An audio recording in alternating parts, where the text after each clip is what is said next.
ሐምሌ 8 2008 ዓመተ ምህረት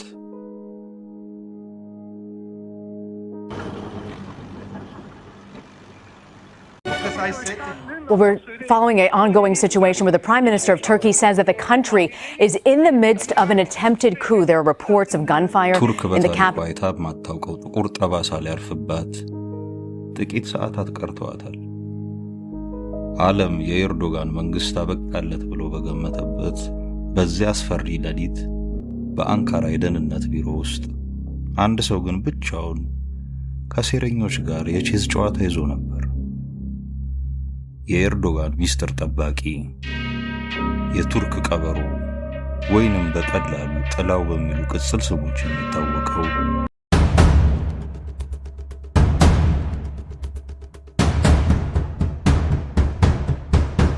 ዛሬ በዚህ ቪዲዮ አንድ የደህንነት ሰው እንዴት ያንን ሀገር ታሪክ ቀየረ፣ የሲአይኤ እና የሞሳድ መግቢያ ቀዳዳ ያሳጣው ስውር ብልሃቱ ምን ነበር የሚለውን እጅግ አስገራሚ ታሪክ በዝርዝር እንመለከታለን።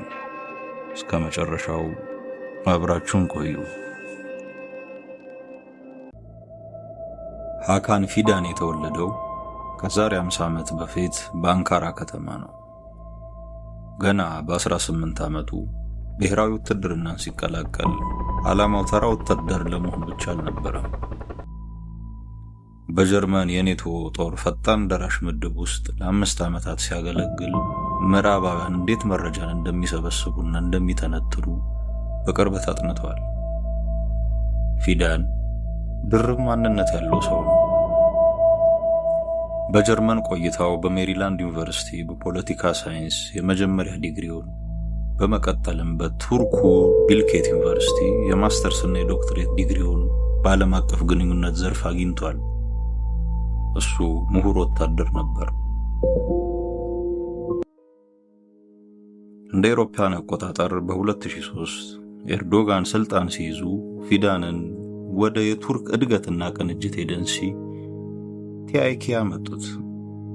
ይህም ተቋም ለፊዳን መደበቂያው ነበር። በልማት ስም ወደ ተለያዩ ሀገራት እየሄደ የቱርክን ተጽዕኖ የማስፋፋት ሥራ በስውር ይሰራ ነበር።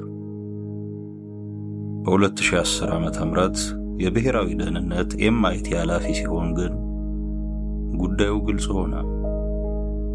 ፊዳን ተቋሙን ከላይ እስከታች አፈራርሶ እንደገና ገነባው። ለአሜሪካው ሲአይኤ እና ለእስራኤሉ ሞሳድ የማይደፈሩ የብረት አጥሮችን አቆመ።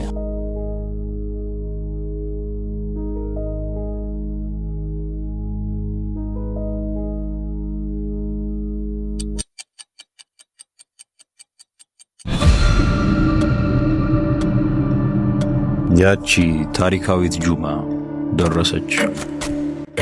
ዓርብ ከቀኑ 10 ሰዓት በፊዳን ቢሮ ውስጥ የሚገኙት ኮምፒውተሮች ያልተለመደ የመኮንኖችን ግንኙነት አሳዩ። ሴረኞቹ በድብቅ እየተንቀሳቀሱ ነበር። ወዲያው ፊዳን አንድ ትልቅ ውሳኔ አስተላለፈ። ራሱ ወደ ኢታማዦር ሹሙ ጀነራል ሀሉሲ አካር ቢሮ አመራ። ሄዶም ውስን ጀነራሎች ለመፈንቅለ መንግስት እየተዘጋጁ እንዳሉና መረጃ እንደደረሰው ለኢታማዦር ሹሙ አስረዳቸው። ኢታማዦር ሹሙም ረዳቶቻቸውን ጠርተው ስብሰባ ተቀመጡ። እዚህ ጋር ነው ታሪኩ የሚገርመው። ኢታማዦር ሹሙ የሰበሰቧቸው ረዳቶቻቸው ራሳቸው የሴራው አካል ነበሩ። እናም በሀገሪቱ ውስጥ የተለየ ነገር እንደሌለና ነገሮች ሰላማዊ እንደሆኑ ለኢታማዦር ሹሙ አስረዷቸው። ይህ ያልተዋጠለት ፊዳን ግን ክትትሉን አጠናከረ። የደህንነቱ መስሪያ ቤት መፈናፈኛ ያሳጣቸው ሴረኞቹ ተደናገጡ። ነገሮች እንዳሰቡት ያልሆነላቸውም የፍንቀላው ፊት አውራሪዎች የግልበጣውን ሰዓት ለመቀየር ተገደዱ። ምክንያቱም ነገሮች በዚህ ከቀጠሉ ህዝቡ ፍንቀላውን ይሰማና ያከሽፍብናል ብለው ሰጉ። ስለሆነም ለሌሊት 9 ሰዓት ሊያደርጉት የነበረውን ፍንቀላ ወደ ምሽት 2 ሰዓት አስጠጉት። ይህ የሰዓት ለውጥ ለኤርዶጋን ሕይወት ማዳን ምክንያት ሆነች።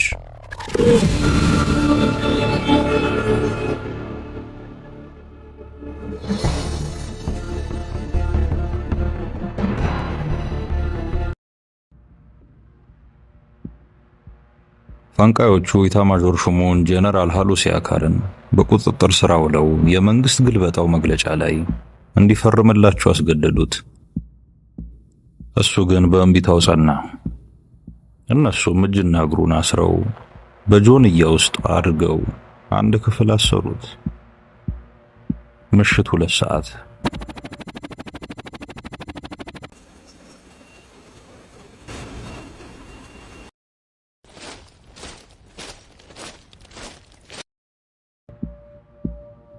ታንኮች ድልድዮችን ዘጉ።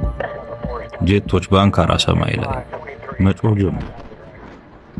የሀገሪቱ የዜና አውታሮች መፈንቅለ መንግስት እየተካሄደ ነው የሚል ሰበር ዜናን ማስተላለፍ ጀመሩ። famous as a tourist attraction to so many people who travel there. Also in the capital of Ankara, military forces, Turkish air forces being seen operating there. Here is the bottom. ይህ ሁሉ ሲሆን ፕሬዝዳንት ኤርዶጋን በማርማሪስ የባህር ዳርቻ በሚገኝ አንድ ሆቴል ውስጥ ነበሩ።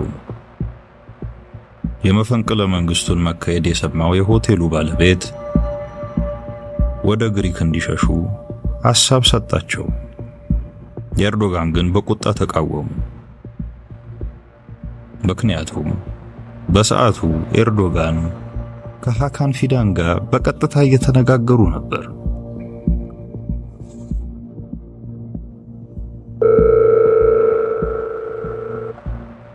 ጌታዬ፣ ሁኔታውን በቅርብ እየተከታተልኩት ነው። ሴረኞቹ እርሱ ያለውበትን ቦታ ለማወቅ ጄቶችን ልከዋል። ስለሆነም አሁኑኑ ሆቴሉን ለቀው ይውጡ።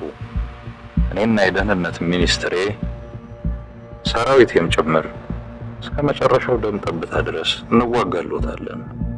መሞት ካለብንም አብረን እንሞታለን። ኤርዶጋን በሄሊኮፕተር ወደ ዳላማን አየር ማረፊያ ከዚያም በድብቅ ወደ ኢስታንቡል በረሩ። ፕሬዝዳንቱ ሆቴሉን ለቀው በወጡ በደቂቃዎች ውስጥ አማጽያኑ ሆቴሉን በቦምብ ደበደቡት። ፌዳን የፕሬዝዳንቱን ሕይወት በሰከንዶች ልዩነት አተረፈው። ፌዳን የሀገሪቱን ኢንተርኔት እንዳይቋረጥ በማድረግ ኤርዶጋን በፌስታይም አማካኝነት ለህዝቡ ጥሪ እንዲያስተላልፉ መንገድ አመቻቸ። Meydanlarda, havalimanında toplanalım ve bunların o azınlık grubu tanklarıyla, toplarıyla gelsinler. Ne yapacaklarsa halka orada yapsınlar. Halkın gücünün üstünde bir güç ben tanımadım bugüne kadar. ወደ አደባባይ ውጡ፣ ዴሞክራሲያችሁንም ጠብቁ አሉ። ይቺ ጥሪ የመፈንቅለ መንግስቱን ታሪክ ሂደቱንም ቀየረችው።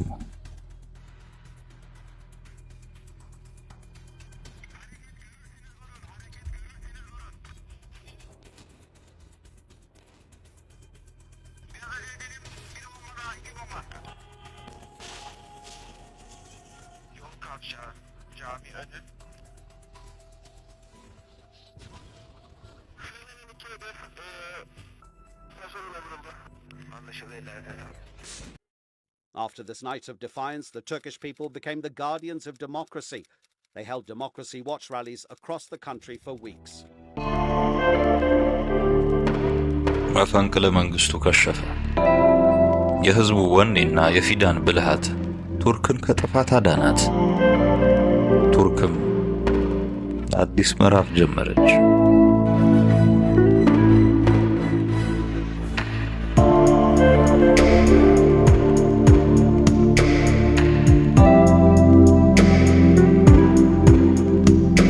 ዛሬ የቱርክ የውጭ ጉዳይ ሚኒስትር በመሆን በዓለም አቀፍ መድረክ ሀገሩን በዲፕሎማሲ እየመራ ይገኛል ሃካን ፊዳን።